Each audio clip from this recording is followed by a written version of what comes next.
ফেরেশতারা বলবে ঠিক আছে, এবার আঙ্গু খেলা শুরু।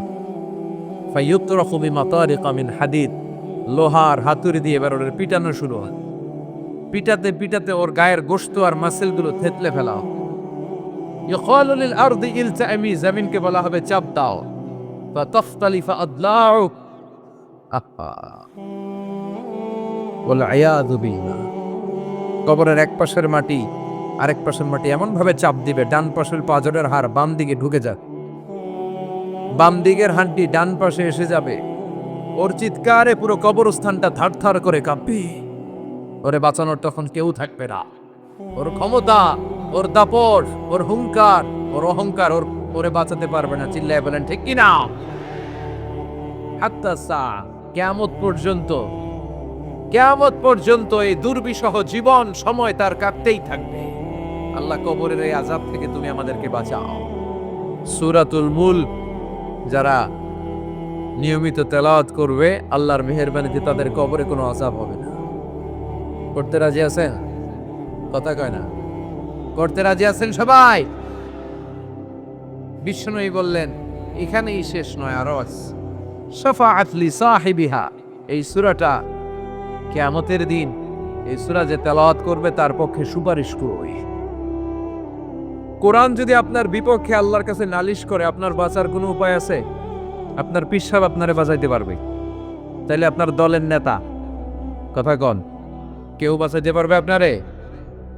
কোরআন যেমনি আপনার বিরুদ্ধে দাঁড়ালে আপনারে বাঁচাতে পারবে না, কোরআন তেমনি আপনার পক্ষে দাঁড়ালে আল্লাহ আপনারে ফেলে দিতে পারবে না। কোরআন আপনার পক্ষে থাকলে আল্লাহ আপনাকে দয়া করবেনই। বিষ্ণু বলেছেন ইকরাউল কোরআন ফাইন্নাহু ইয়াতি ইয়াউমাল কিয়ামাতি শাফিআন লিআসহাবি। কোরআন তেলাওয়াত করো, কেননা কোরআনের তেলাওয়াত এটা কিয়ামতের দিন তোমার জন্য সুপারিশ হয়ে দাঁড়াবে।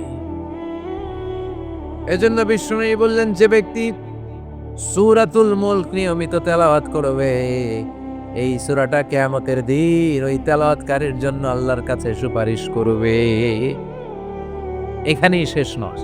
বিষ্ণু বললেন খাসামাত আন সাহিবিহা, এই সূরা যে তেলাওয়াত করবে তার পক্ষে আল্লাহর সাথে এই সূরাটা দাঁড়িয়ে তার পক্ষ নিয়ে আল্লাহর সাথে তর্ক করবে, ঝগড়া করবে। আল্লাহ তুমি ওরে জান্নাত দিবা না কেন? ওরে মাফ করবা না কেন? তুমি না গফুর, তুমি না গফফার, তুমি না রাহিম, তুমি না রহমান, তুমি মাফ করে দাও। ও মিয়া, সুপারিশ করতেছে কে? সূরাতুল মুলক। সুবহানাল্লাহ করবেন না? কতক্ষণে তর্ক আল্লাহর সাথে সে চালাবে? হাত্তা আদখালাহুল্লাহুল জান্নাহ, যতক্ষণ না আল্লাহ তার জান্নাতে না ঢুকায়। এখানেই শেষ নয়। বিষ্ণু বললেন মান কারা বিহা ফি লাইলাতিন ফাকাদ আকসারা ওয়া আতাবা, রাত্রি বেলায় যে সূরাটা তেলাওয়াত করবে পুরো রাতটাকে বরকতময় করে দিবে কে? এজন্য বিশ্বনবী বলেন আমি চাই আমার সব উম্মত এই সূরাটা মুখস্থ করে নেক। আমার চাই আমার ছোট বড় আবাল বৃদ্ধ বনিতা সব উম্মতের হৃদয়ের মধ্যে এই সূরাটা গাঁথা থাকে, মুখস্থ থাক, হিফজ করা থাকে। আমরা বিশ্বনবীর উম্মত না? কথা কর। নবীর এই আশাটা আমাদের পালন করার দরকার আছে না নাই? আমরা কি পারি না এই সূরাটা মুখস্থ করে রাখতে? মাত্র 30 আয়াত, প্রতি মাসে কয়দিন? প্রতিদিন এক আয়াত করে মুখস্থ করলে লাগে কয়দিন? প্রতিদিন এক আয়াত করে মুখস্থ করলে 30 দিনে এই সূরা মুখস্থ করতে রাজি আছেন? সবাই রাজি আছেন তো? মনে থাকবে? নেক্সট টাইমে নেক্সট ইয়ারে আসলে জিজ্ঞেস করবো যে সূরা মুলক মুখস্থ হয়েছে কিনা। হ্যাঁ, মনে থাকবে তো? আল্লাহ তুমি তৌফিক দাও। এই সূরাটা পড়লে আল্লাহ আপনার দৃষ্টি শক্তিকে খুলে দিবে। আপনার চোখের সামনে কোনো পর্দা থাকলে পর্দাটা সরে যাবে। আপনি আল্লাহর মাহাত্ম্য বুঝতে পারবেন, আপনি আল্লাহরে চিনতে পারবেন, আপনি আল্লাহর অস্তিত্ব টের পাবেন। সুবহানাল্লাহ পড়ায়। অনেকেই বলে যেটা দেখি না তা মানি না। যারা স্রষ্টাকে বিশ্বাস করে না তারা বলে আনসিন ইজ নাথিং, যেটা দেখা যায় না এটা বিশ্বাস করি। নাস্তিক্যবাদের ছড়াছড়ি আছে না নাই? বাগেরহাটে কোনো নাস্তিক নাই ও নন। বাবাগণ আছে আছে আছে। এত দাড়ি টুপি এগুলোর ভিতরে ঢুকে কেমনে? ওগুলা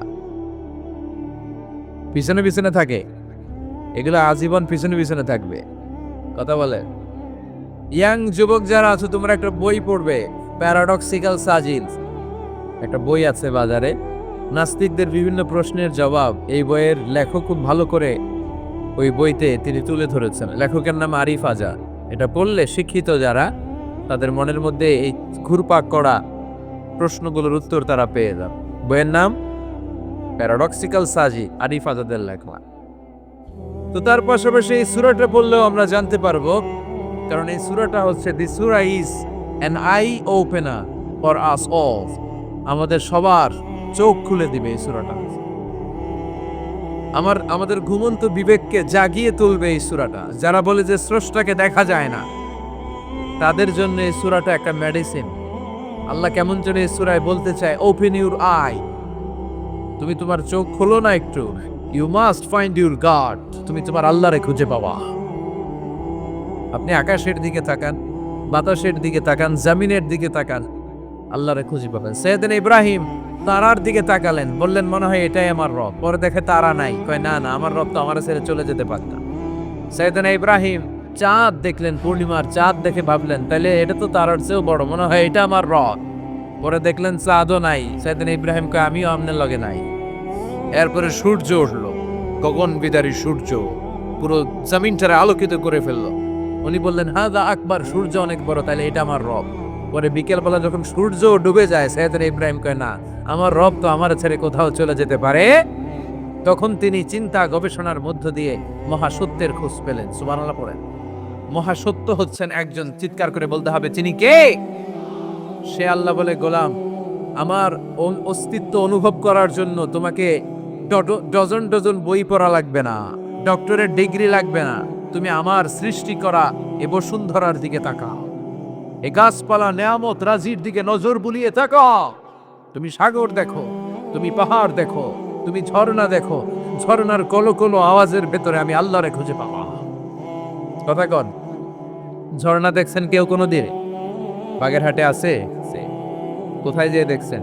সিলেটে, হিমছড়িতে।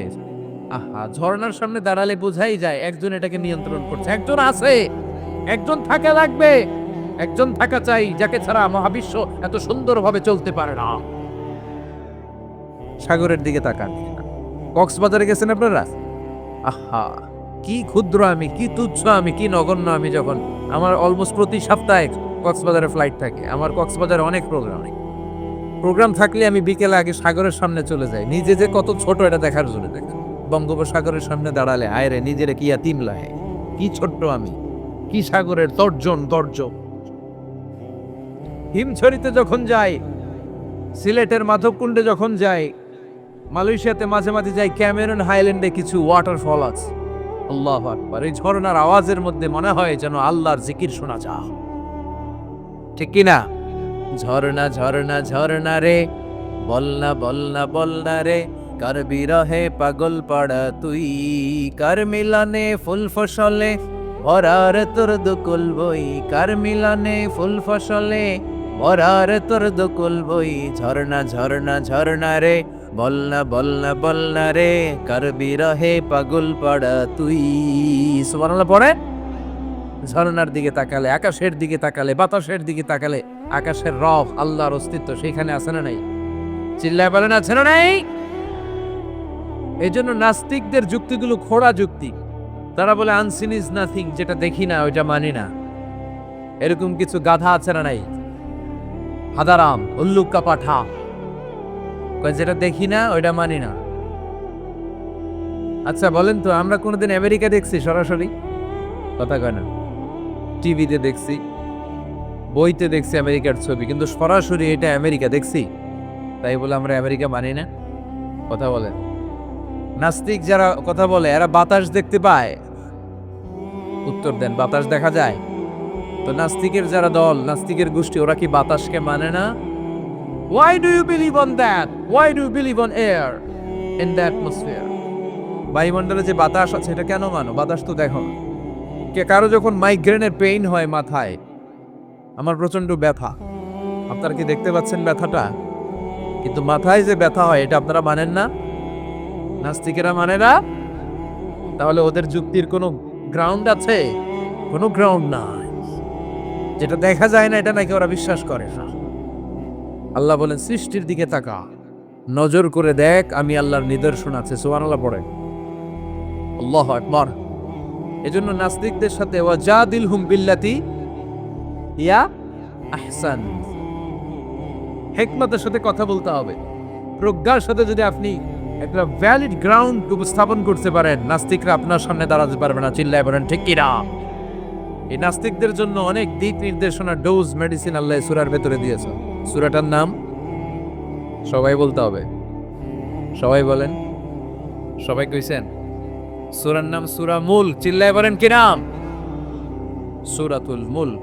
আল্লাহ শুরু করছেন, তাবারাকাল্লাযী বিয়াদিহিল মুলকু ওয়া হুয়া আলা কুল্লি শাইইন কাদির। সুবহান সেই সত্তা যার হাতে ক্ষমতা, আর তিনি সব বিষয়ের উপরে ক্ষমতাবান। পড়েন সুবহানাল্লাহ। তাবারাকাল্লাযী, সুবহান সেই সত্তা, বিয়াদিহিল মুলকু, যার হাতে সব ক্ষমতা, ওয়া হুয়া, আর তিনি, আলা কুল্লি শাইইন কাদির, সব বিষয়ে ক্ষমতাবান। তিনি কে? বিয়াদিহিল মুলকু, তার হাতে ক্ষমতা। চিল্লায় বলে তো কার হাতে? নাকি আপনাদের হাতে? মাননীয় প্রধানমন্ত্রীর হাতে? আস্তে আস্তে যাও, তুমি তো পুরো মাইক নাড়ায় ফেলতেছ। ক্ষমতা কার হাতে? নাকি প্রধানমন্ত্রীর হাতে? র্যাবের প্রধানের হাতে? পুলিশ প্রধান? ডোনাল্ড ট্রাম্পের হাতে? ভ্লাদিমির পুতিনের হাতে? নরেন্দ্র মোদির হাতে? কার হাতে? জোরে বলে বিশ্বাস হয়? কিন্তু আমরা কিন্তু প্রায়শই বলি সকল ক্ষমতার উৎস জনগণ। এভাবে রাষ্ট্রীয়ভাবে কিছু কুফরি আমাদেরকে শিক্ষা দেওয়া হয়। চিল্লা এখন ঠিক কিনা? এটা রাষ্ট্রীয় কুফরি। সকল ক্ষমতার উৎস জনগণ নয়, সকল ক্ষমতার উৎস একজন। চিল্লায় বলেন তিনি কে? আপনি নিজের একটু নিজের জিজ্ঞেস করেন তো যে আপনার ক্যাপাসিটি কতটুকু? আমার ক্যাপাসিটি আসলে কতটুকু? আমি আসলে কদ্দূর করতে পারি? কদ্দূর ক্ষমতা আমার আছে? একটু জিজ্ঞেস করে দেখ। ডায়রিয়া যাদের হয়, 5 বার 7 বার 10 বার যদি টয়লেটে যাওয়া লাগে, ওর চেহারার দিকে আর তাকানো যায়? নিজেকে দিয়ে ভাবেন, যেদিন আপনার পেট মোচড় দিয়ে ডায়রিয়া হয়েছে, 7 বার 8 বার ইমোটিল ট্যাবলেট খাওয়ার পরে, স্যালাইন খাওয়ার পরেও ভালো হচ্ছে না, 10 বার 12 বার যেতে যেতে চেহারাটা সাদা হয়ে যাচ্ছে, গায়ে কোনো শক্তি নাই, এরপরে 3-4 জন কাঁধে করে টয়লেটে ঢুকায়, আছে না নাই? 10 বার 12 বার টয়লেটে গেলে আর কোনো শক্তি নাই, আই মরি যাইও, আই আর হাইতান আরে মাফ করে দে, এরকম হয় না? তখন ভয় লাগে, মনে হয় যে আমি আসলেই মরে যাবো, সবার কাছে বিদায় নেয়, আমারে মাফ করে দাও, আমি হয়তো বাঁচবো না। কত লিমিটেড পাওয়ার আমাদের, কত দুর্বল। 5 বার টয়লেটে গেলে চেহারার দিকে তাকানো যায় না, চেহারা ভেসকি মেরে তাকে এমনি, সে নাকি ক্ষমতার মালিক। আল্লাহ বলেন ওয়া খুলিকাল ইনসানু দাঈফা, তোদেরকে আমি দুর্বল করে বানিয়েছি। শুধু আমরাই দুর্বল না, আমি দুর্বল, আমার বাপ দুর্বল, আমার দাদা দুর্বল, আমার 14 গোষ্ঠী দুর্বল। আমরা দুর্বলের ঘরের দুর্বল। সবল হচ্ছে একজন, তিনি কে? এজন্য সকল ক্ষমতার উৎস কোন দৃষ্টিতে, কোন যুক্তিতেই টিকে না যে সকল ক্ষমতার উৎস নাকি মানুষ। এই কথাটা যুক্তির আলোকে টিকে? সকল ক্ষমতার উৎসকে কি ক্ষমতা আছে আমাদের? কোনো ক্ষমতাই নাই। আজকে কেউ যদি পেছন থেকে চিৎকার দিয়ে বলে হুজুর প্যান্ডেলে সাপ, মজা করে বলছি, এতে অনেকে খুঁজতেছে কই সাপ, কই সাপ। দেখছেন ক্ষমতার মালিক নাকি আমরা? আর আসলে যদি 3-4টা সাপ ফস করে এদিক দিয়ে ফানা তুলতো, black mamba, king cobra, python, হ্যাঁ, এই সাপগুলো যদি ফস করে এখানে ঢুকতো, আপনাদেরকে খুঁজে পাওয়া যেত? এতক্ষণ স্লোগান চলে, এখন দৌড়, আছে না নাই? সাপ বাদ দেন, বাউয়া ব্যাং চিনেন? অথবা কোলা ব্যাং? বাগেরহাটে কি বলে, কি করে? খালি লাফায়। 10টা ভাওয়া ব্যাং, 2টা স্টেজে, আর 8টা প্যান্ডেল ছেড়ে দেওয়া হলে অবস্থাটা কি হবে জানেন? ভাওয়া ব্যাং আর কি লাভ দিবে? এর চেয়ে বড় লাভ দিবেন আপনারা, এর চেয়ে বড় লাফাইতে লাফাইতে আমরা ভাগবো। এই হচ্ছে আমাদের অবস্থা। নিজেকে একটু জিজ্ঞেস করেন যে how much capacity I belong, কতটুকু ক্ষমতা আমার আছে। আহা, মাঝে মাঝে বাসে যখন আমরা চড়ি পেশাব চাপে না? কথা বুঝতেছে না বোধহয়।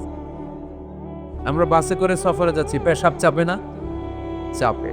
ড্রাইভাররে অনুরোধ করার পরে ড্রাইভার বলে এই বাসের নিয়ম হচ্ছে ঢাকা টু কক্সবাজারে থামবে একবার। কয়বার? আরো 20 কিলোমিটার পরে ওইখানে থামানো হবে। ওই বেটার যান যায় পেশাবের চাপে। এরকম পরিস্থিতিতে আমরাও জীবনে কালে ভদ্রে দু একবার পড়েছি কিনা? ওই সময়ের কথাটা একটু খেয়াল করেন যে আপনার কি অবস্থা হয়েছিল তখন। সে নাকি ক্ষমতার মালিক, সে নাকি সকল ক্ষমতার উৎস, যার 10 মিনিটের পেশাব আটকে রাখার ক্ষমতা তার থাকে না। এজন্য মানুষ কখনো ক্ষমতার উৎস হতে পারে না। চিৎকার করে বলতে হবে সকল ক্ষমতার উৎস কে? কি দুর্বল আমি। মশা কামড়াইলে মশারে ধরতে পারি না, মারতে পারি না, দৌড়। মশা ওইরা কই চলে যায় খুঁজেও পাই না। কুত্তা এম করে কামড়াইলে আমরা কুত্তারে কামড়াইতেও পারি না। কথা বলেন, অসহায় হয়ে তাকিয়ে থাকি। আহা, কি দুর্বল আল্লাহ, কি দুর্বল। কোনো ক্ষমতা নাই। তুফান, ঝড়, জলোচ্ছ্বাস, ভূমিকম্প হলে টের পাওয়া যায় আমরা কত দুর্বল। বাগেরহাটে মনে ভূমিকম্প টম্প হয় না?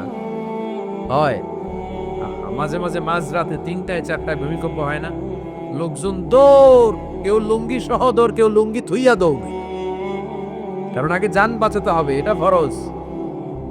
কি বিপদে আমরা পড়ে যাই। দৌড়। দুধের বাচ্চাটা পড়ে থাকে, ওরে কোলে নিয়ে দৌড় দিব, নাকি স্ত্রীকে ডাকবো, নাকি ভাড়াটিয়াদেরকে উঠাবো, নাকি ছাদ থেকে নিজেই লাফ দেব? ভূমিকম্প যখন শুরু হয়, আমেরিকায় যখন ভূমিকম্প শুরু হয়, ডোনাল্ড ট্রাম্প যে বিল্ডিং এ থাকে, ডোনাল্ড ট্রাম্প মনে হয় দৌড় দেন। কথা বলেন। আমাদের প্রধানমন্ত্রী যে বিল্ডিং এ থাকে, ওই বিল্ডিং এ যদি ভূমিকম্প হয়, কথা কন। আমি কই নাই কিন্তু, আপনারা কইছেন দৌড়। বাঁচার জন্য দৌড় দিতে হয়। আমি একটা ভিডিও দেখেছি, একটা টেলিভিশন প্রোগ্রামে, লাইভ প্রোগ্রাম চলছিল, সরাসরি সম্প্রচার। লাইভ বুঝেন? সরাসরি সম্প্রচারের প্রোগ্রাম। তো লাইভ প্রোগ্রাম, উপস্থাপক বসে আছে এদিকে, এদিকে অতিথিরা। ইন দ্য মিন টাইম শুরু হয়েছে ভূমিকম্প। উপস্থাপক মাইক দিয়া দই, অতিথিরা ওঠে নাই, অতিথিরা বসে আছে। কারণ মেকআপ টেকআপ সব শেষ, ক্যামেরা রেডি। একটু পরে ভূমিকম্প আরো বেড়ে গেল, এবার অতিথিরাও দৌড়। কি অসহায়, কি দুর্বল। ভূমিকম্প যখন শুরু হয়, মানুষগুলো খালি দৌড়ায়, খোলা মাঠে যেতে চায়। বিল্ডিং টাওয়ার গুলো যেন গায়ের উপর থপাস করে না পড়ে বাঁচতে চায়। কি চায়? বাঁচতে চায়। যার বাঁচার জন্য লড়াই, ও নাকি ক্ষমতার মালিক। এটা বিশ্বাস করবে কেউ? কক্সবাজারে যখন তুফান শুরু হয়, জলোচ্ছ্বাস শুরু হয়, ওখানে একটা দ্বীপ আছে, পাহাড়ি দ্বীপ, নাম মহেশখালী। ওইখানে বৌদ্ধদের স্বর্ণ মন্দির আছে। সেখানে যখন তুফান 30 ফিট 40 ফুটের জলোচ্ছ্বাস হয়, এই বৌদ্ধ মন্দিরের বৌদ্ধগুলো নিচে নেমে জিকির করা শুরু করে দেয় আল্লাহ। কার জিকির করে? কারণ ওরা খুব ভালো করেই জানে যে গৌতম বুদ্ধ আমাদের বাঁচাতে পারে না, বাঁচাতে পারে একজন। চিল্লায় বলেন, যিনি কে? এই জন্য বিপদে পড়লে টের পাওয়া যায় যে আমরা কত দুর্বল। আমি গত পরশু ঢাকা থেকে এসেছি। আমার প্রোগ্রাম ছিল সাতক্ষীরায়। ঢাকা থেকে যশোর নভোয়ারে করে এসেছি। তো সেখানে যারা বিমানবালারা থাকে, তারা কেমন যেন প্যান্ট ট্যান্ট স্যুট টুট পরে আসে, নিজেদেরকে সাজিয়ে গুছিয়ে।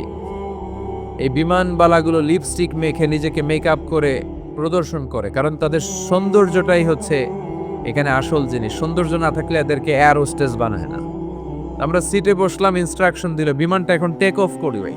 ইন দ্য মিন টাইম এই মেয়েটা মাইক্রোফোন হাতে নিয়ে বলতে আরম্ভ করলো, ভদ্র মহিলা এবং ভদ্র মহোদয়গণ, আপনারা আপনাদের সিট বেল্টগুলো বেঁধে নিন।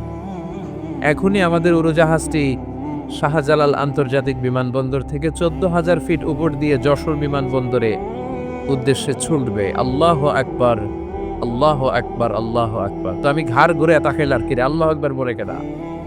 পরে তাকে দেখি ওই মেয়েই পড়তেছে, কাগজের মধ্যে লেখা। অবাক হলাম, যার চলাফেরা এরকম, বেশভূষা এরকম, এই মেয়েটা এখন আল্লাহ আকবার, আল্লাহ আকবার, আল্লাহ আকবার পড়ছে। আর পড়ছে শুদ্ধ অশুদ্ধ মিলিয়ে সুবহানাল্লাযী সাখখারা লানা হাযা ওয়া মা কুন্না লাহু মুকরিনিন। আমি মিলাতে পারলাম না যে আল্লাহু আকবার পড়ে কেন।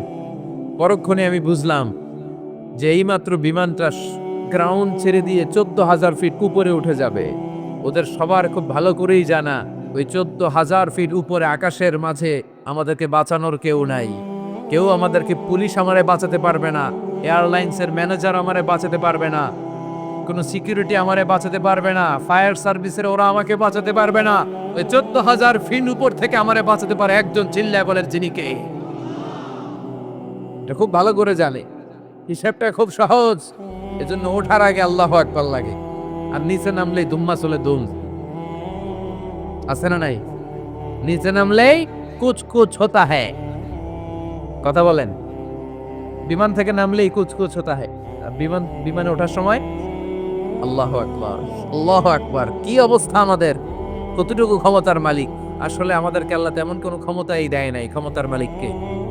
সে আল্লাহ বলছেন তাবারাকাল্লাযী বিয়াদিহিল মুলকু ওয়া হুয়া আলা কুল্লি শাইইন কাদির। সুমহান সেই সত্তা যার হাতে ক্ষমতা, চিল্লায় বলেন ক্ষমতা কার হাতে।